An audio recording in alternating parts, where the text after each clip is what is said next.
What's going on YouTube? This is Doug Jenkins back with an informative video.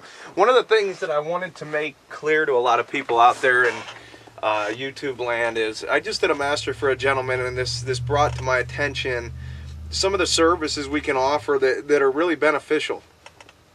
And I said, man, I'm just going to sit down and do a video on this to make this stuff clear. Number one, I just did a master for a gentleman, and I wanted you guys to understand something, that if I master a song and I create a file, a 44.1 16-bit file, that file should not be reconverted. What I mean by that is you should not, unless you're on a budget and you're doing your own CDs, there's a huge difference in a duplication plant that actually duplicates CDs, and they have the converters necessary to print that disc in a different way than you can with your home computer. When you do it at home, what you're doing is you're pretty much dictating the overall audio fidelity quality, as far as like some of the stuff people hear with converters. The image sounds nice. If you take a high-end image and you burn it with a subpar interface and a clock within that interface, what's going to happen is it's actually going to degrade your audio quality. So what you want to do if you're sending it out, you want to make sure that you send out that 16-bit 44.1 file that I gave you. Because once you alter that and then send that out, you ruin the whole thing. I've seen this happen twice, and I've made sure to tell people, and it's like they forget what I was saying. What I'm saying is, if you burn an album, let's say you get these files and you burn a CD for your own personal use, that's different than just taking those files and sending them. Or making a data CD of those files. Don't make an audio CD, because when you make an audio CD, you're actually converting the audio. You see where I'm going with that? Another thing is, if you take a high quality WAV file and then you create an MP3 off of it, you're actually converting that file. So you're using your converters. You're not using the Symphony that Apogee made over here. You're using yours. So just ask me and we can make that MP3 for you. I mean, I can make an entire MP3 CD. I'm not going to charge you $1 million for it. I'm going to say, yeah, here we go. We can make an MP3 CD. The other things that I started thinking about is, in this gentleman's case, he had a song which the kick drum came all the way pan left and pan right, so it was just back and forth. And I said I want to make a mono mix, and I did this for no extra cost. So I actually summed the two channels together and created a mono image. Reason for doing that: some broadcast companies around and some other people, they'll use a mono signal, and if they would have played his song, his kick drums had a very, very good chance of being just disappearing at parts of the song. So there's a lot of things just behind the mastering process that's not all about just EQ and making it sound better. It's about actually understanding and taking care of the common problems business-wise that you would have as well. But another thing that I wanted to talk about, that a gentleman that I've been talking to quite a while on YouTube, you know who you are, he started asking me if I did dummy tracks, and I said, what's a dummy track? You know, he goes, oh, that's when a guy creates a Pro Tools session from my song and uses like stock Pro Tools plugins, so you can see what I would do to your vocals. You know, and there's people out there, I started realizing there's a big market for that. A lot of people want to do it themselves. So we could work it out where we could definitely do the mix for you and use some of this high-end equipment, but if we're going to use stock plugins, we could do another session where you could learn, and if that's something that sounds fun to you or sounds entertaining, where you could take like some of the EQ presets and compression presets, and pretty much us spending, you know, quite a bit of time, like what we would do if we were going to mix the song with stock plugins. So yeah, and then you could learn from that, and we were planning, you know, that'd be a great thing to do. You know, because a lot of guys ask me about how do I get my vocals sounding better, and it's like I really can't explain, because I don't know how you recorded them, I don't know how you mixed them, I don't know how you blended them. I mean, there's no, like, if somebody said, hey, what preamp, and a gentleman asked this question, so I'm gonna address it, but what preamp makes my vocals sound big? Well, it's a lot more than just the preamp, but there's a lot of preamps that are like Vintex, Neves have a bigger sound to them, you know, stuff like that. Universal Audio, some of them have a bigger sound to them. a lot of times it's more about the chain of things. It's the microphone into the preamp, and then into which EQ you're using, which compressor. So I mean, like an LA2A, yeah, it's gonna have a presence to it that's a little bit nicer than some, you know, solid state compression as far as the fatness. But then solid state would sound a lot punchier and tighter on a pop vocal, you know. So there's a lot of picking and choosing here. So I really can't say, oh, this preamp with this mic's going to make you sound like that guy, because there was a lot of EQ and a lot of compression. Now, it might not be a lot. It might have been just subtle. And then it's their vocal range and what frequencies that their voice was more present in. So if this gentleman had a natural lower end to his voice, yeah, he's going to absolutely just sound naturally warmer than a guy that's got a higher end voice and a skinnier voice. But yeah, it's pretty crazy. It really is, because you know, we can go so many different directions with this stuff. But I think our most popular service as of now is the $75 master. That's what this gentleman just bought. And you're not coming out of your bank to the point where you can't have Christmas. And if you are, then you need to reconsider maybe getting somebody to invest. But I look at $75. You're looking at, if you have an album, $750, and that's about as low as we go. I mean, we got some of the best equipment on the market as far as that's concerned, but it has nothing to do. Who cares? As long as the person that's running it understands it. And I have to sort of try to pat myself on the back while marketing myself, but the only way to really find out what we do is to give us a shot. And it's not like we're begging you. It's just sort of like, you know, the only way to really find out what a musician and an engineer can do to benefit that musician's career is to work with them. And, you know, I was talking to a studio owner that I just started working with, doing classes with, and I'm doing a lot of tracking out there and mixing. And we were talking about it. It's like the only profession. And it was sort of funny. He put it in the best terms. He said, you know, you don't go to a bakery and ask, yeah, well, I'll just take those donuts. When the guy in the back saying, well, they're not done yet. Well, I'll take them anyways. You're not going to take half done donuts. But in the music world, what the problem is there's a lot of different. What is the problem on this? There's a lot of different steps in order to achieve that greatness that everybody wants, and I think a lot of guys out there are sort of stuck in their way of, oh, I got this recording, I got this, and you're so exhausted, or you're so indwelled in that recording. And you've spent $1,000 or so on your equipment, and maybe a few thousand. I don't know how much you spent, but you've worked so hard at this, and then you still it's not there because you're not done with the process. After the recording comes a mix, and then the gentleman that mixes it, it might be me, it might be somebody else, but the guy that mixes it or the girl that mixes it has to have key components to do their job successfully. You're not going to get a solid state sound without a solid state console or an emulation of a solid state plugin with a high-end converter. So either way, pick or choose, pick your poison. You're going to have to get something that's going to be able to fit that need. So I think one of the biggest deceptions going on today is thinking that you can buy a subpar converter and finish it with that. You can start with that. If you are on a budget, I understand that, but I think the best recordings in the world, people might get their concepts, their ideas, and everything down. I was talking, I think, Apogee, the duet, Pink, the singer Pink, actually recorded the whole album with it. But then they took it to the studio.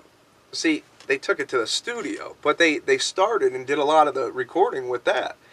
And that's pretty impressive. And you'd be shocked at how many songs I do from M-boxes, Apogee duets, ensembles, Profires, Fortes, whatever it is. They're not like the flagship symphonies or whatever, but we can bring them in, and you would never know the difference. But if you never bring them in, then you know the difference, because it's still at that first stage. It's not. It didn't develop. You see what I'm saying? And a lot of guys, I think that's the deception. They're thinking, well, we got this home studio because you got marketing dudes that have to do their job and say, oh yeah, you can record your whole album at home, but they're sort of, in a sense, it's false advertisement. No, they never. look at Avid. Why would Avid, and I love Avid, and Avid's probably all aboard, Apogee, all of them. Let's just say all of them. We're not, but they make an HD interface. It costs a lot more than their M-Box line of interfaces. Why would they make this interface if it was no better than this interface? Do you see where I'm going with this? So a lot of guys just get in the mindset that oh yeah, we it's good enough. But if you want great, blow your mind albums that there's integrity, there's depth, there's clarity. First of all, you got to have somebody that has this kind of interface and has experience with these things. I mean, it's like going to the doctor. You know, you wonder why the doctor gets paid $100 and something just to look at you. It's because he's been doing it for 20-some years. You know, I've been doing it for a little over it's going on like 14 years now. And in my first few years, I could honestly say that I had no idea what I was doing. Even though I went through school and I still wasn't good at it. Like, I would want that sound that I heard on the radio, and I just wasn't there yet. But as I continued to do it and grow, I started to realize, holy smokes, I started to realize that this stuff's powerful. It's very powerful because I can take something and listen to a voice, and this is more powerful than anything. Your ears, and understanding that, you know, your ears with your room, you understand your room, you understand what instruments are doing in your room, you understand what vocals should sound like, you have the speakers. I really got to give respect to JBL. When I bought these 6328s, I'm sort of bouncing over to equipment, but when I bought these 6328s, I was like, I didn't want to come out of pocket like that. I was like, man, that's a lot of money for some speakers, you know? Even me, I was like, geez, this is... But when I finally got them in the studio and got them set up correctly, and they were sitting right, my little niece was over here, and she's sitting on my lap, and we were listening to a song she liked, because we were doing something for her. She was singing, and it was pretty fun, but she couldn't figure out. She goes, where are they coming from? Where's your speakers? Because the image was so good. She's 4 years old, but she actually could hear the vocal like I hear every day, directly in front of me, imaged in front of me. And you could hear another guy over here, you know, whispering, and a person over in the right. And then with the symphony, the stereo image is not just center, left, right. It's actually center, and then left 1, 2, 3, 4, 5. You can actually hear these things. So that's like a mixing. It's a mixing trick in itself, because you can use these converters to space a kick drum, you know, one left compared to the vocal. And that might not ever print, as far as you may never hear that separation through your speakers, but when it printed to the disc, it actually had that separation on it. So now you're wondering, well, how did he get that to sound like that? So that's why it's so valuable to have the monitors to hear it and the converters to actually produce it. And that's what's crazy about this, you know, as I continue to grow in this, we're going to provide you a professional product. There's no doubt about it, because we won't stop until it's there, you know. And we'll give you advice on, you know, maybe you could do this. Some guys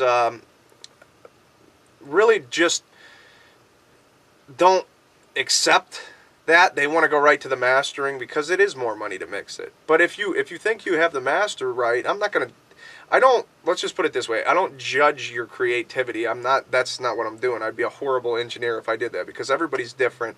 Everybody sings different. Everybody has something different, and I've gained to respect that, a God-given gift to say, look, you know, there is no judgment here. We don't judge you. We're not Simon Cowell.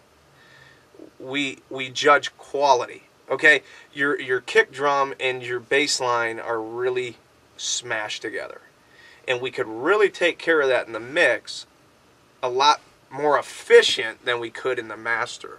Because if we do it in the master, we're going to actually have to compress down where those low strings are, and we're going to actually affect those a little bit. Now you might say, you get it back and you're like, sounds awesome. And we're like, great. But we, on the other hand, we work with guys that are very picky. We work with guys that are very flexible. And what I mean by that is, you got a guy that's like, dude, do your thing. And those ones usually come out the best, by the way. I'm just telling you. because everybody loves it, and it's sort of cool, and you got this flexibility, and it's fun. And then there's a guy that you touch an EQ like 0.05 of a decibel, and they're like, whoa, whoa, whoa, whoa, whoa.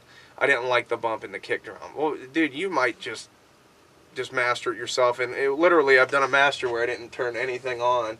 I just turned it up because the guy was so set. You know, he was set on what he wanted, that anything I did would have altered what they've been listening to for like 4 or 5 months. So, yeah, there's a lot of differences. Like, you know, in that case, I was just like, well, here, I turn it up, and then I cut costs. I was like, I didn't do anything. You know, you guys had it pretty much perfect to what you wanted. So, you know, you got to know that as a mastering engineer or a mixing engineer. Mixing, on the other hand, we are doing more drastic changes to the dynamics. We can do more drastic things because we're trying to achieve a sound field where I'd say what a great mix is it's got a three-dimensional feel to it. If I listen to a song done by Katy Perry or something, or I'm just saying, and I listen to that mix will blow your mind if you're listening to it with the right speakers and right converters, because these guys spent the time, and now that's why it has the spacing. So even if you dumb that down to like an MP3, like lo-fi MP3, it's still going to have space because all the frequencies were taken care of. You know, there was no build-up anywhere. It was just everything's got its space, and the instrumentation was great. The vocals were presented right, so everything's right. So just because you have high-end converters and high-end speakers doesn't necessarily mean that you have a high-end mix. There's a lot of places I know that have went out and purchased this stuff, and they still aren't mixing.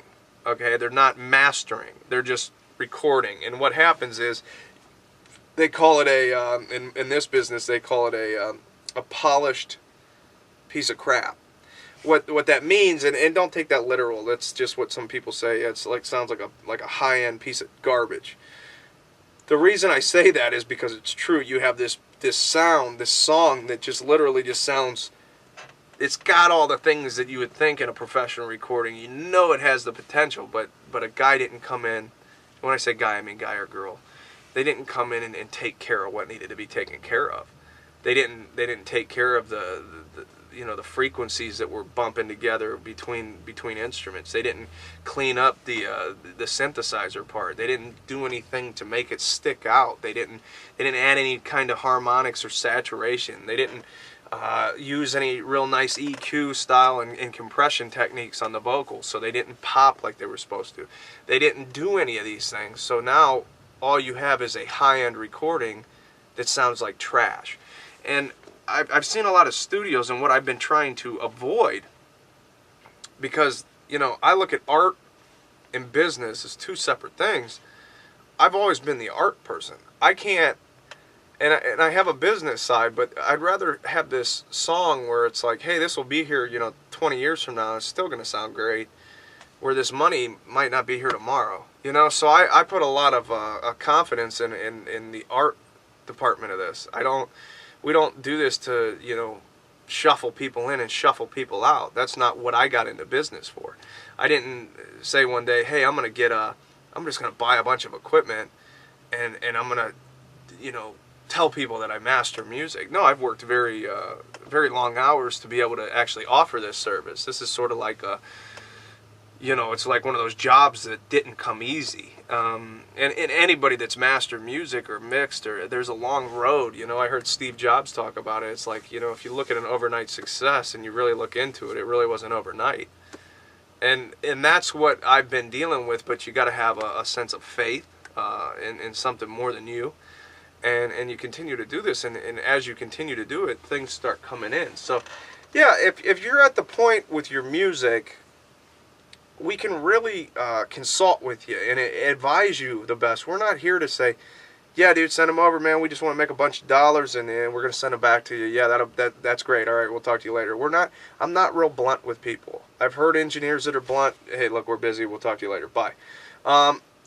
Yeah, we are busy. There's no doubt about that. But I look at everybody's project as unique. There's a lot of aspects to a musician and their work. And if we're in the mixes are very, very, very, they open up the doors in a lot of different ways. because I can mix a song, one song, hundreds of thousands of different ways. And now there is a standard of song that just sounds good. It's almost like the song tells me what it needs. And somebody's probably going to say something stupid like this guy said that the song talks to him. No, it does. It almost says, all right, you know, add a little bit of bass because it sounds flat, you know, add a little bit of that low end, you know, hey, bring up those highs a little bit to add some air to it. There's reasons you put the instruments around what you're doing. So when that puzzle comes together and literally it's like this light goes off in my head where it's like, stop, you know, and you know it. Like, I've done so many mixes that I know it. I know that there's a point that this needs to be at, and it's here. So let's stop. Let's save that. Let's get this to a 2-track, and now let's see what they think. And you know, there's funny. I'm very, very, very blessed. I'm a very fortunate person because I think that it was one of the hardest things in my first few years mixing. I don't know how many times I'd mix a song, and I'd almost have to, like, finally, since they didn't realize how much work this really was, like, continue to keep mixing. And if you're there, and don't worry, hang in there. You know, you're working on like for like a month. You're working on it for a month, and this guy's paying you $300. Well, that's another thing that you got to understand. You know, I do a mix in 8 hours, and you'll have it back. And when I first started, it would take me 2 to 3 weeks, 4 weeks, because I didn't know really what I was doing, and I would overdo it. And you know, I'm talking like 12 years ago. But now I'm going to offer you a professional mix. And, you know, today the budgets have changed. You know, we're doing mixes from anywhere from $300 to $400, you know, to $125 for just a mixtape style mix. And then, you know, all the way up into the thousands of dollars, depending on who you are, you know, and how professional you really think professional is. The $1,000 mixes, a lot of people don't have that budget. I understand that. So we do, you know, the $200 to $400 range, and I'm happy with that, you know. But I'm spending my entire day working on your stuff, and we'll throw in the master at $400. We're like, yeah, we'll even master it, but give you the mix and the master if you want to go elsewhere. But I don't know. It's just one of those things where you got to understand there's a lot to this business, and if you don't get your music mixed and you don't get it mastered, you miss the two biggest to save your career steps, period. But here's one thing you got to understand. Recording studios like the ones that I get, that I'm fortunate enough to work out of, they've got high-end equipment to bring it in at a higher standard. So I would highly recommend, if you want to have like the most successful sounding album and you have some great songs, get to a recording spot that has the nice preamps, the nice console, the nice microphones, you know, the nice space, the nice acoustics, the nice rooms, and get there. I personally am not a tracking spot, because I would be literally lying to you saying, oh yeah, you can track over here. We'll set you up down there in the, you know, the kitchen area. No, that's not a tracking spot. And I should not charge more for that, you know. But when it comes to mixing, the room is tuned correctly. The speakers are phenomenal. The gear for mixing's over here. We got another mixing spot that we could do your stuff out of. So it really depends. I mean, I might say, hey, this is an R&B thing, and I'd really like to have that 1176 on his vocals, and I don't have it here. I'd go over and tell him, look, the 1176 is going to sound great on your vocals, and I'm going to head over to so-and-so's, and then we'll do it that way. But whatever you do and whatever you perceive, come up with a budget, come up with something realistic, and we'll make it work for you. My name's Doug, a.k.a. Diz, Disneyland, imixandmaster.com. It's just imixandmaster.com. But I do all these videos for you guys out there, and I started thinking there's a lot of things that are going on, like I'll master a song for a guy. I'll hear it on the internet, and I'll be like, man, he converted it himself. You know, if you need to put something on SoundCloud or something, don't convert it off the WAV file. Just let me send you an MP3 file. And now I'm just making that a practice. So I give you a WAV and an MP3 so you can have the MP3. Because if you convert a WAV file to an MP3 with the Symphony, it's very, very, very close to the sound quality of the CD. So my name's Doug Jenkins. I gotta go do a few things. I'm tired today. I gotta go eat. That's one of them. And what else do I gotta do? No, I hope you guys enjoy these videos.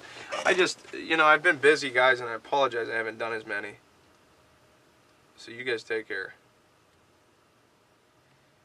Oh, man. I was in Cleveland today. Cleveland.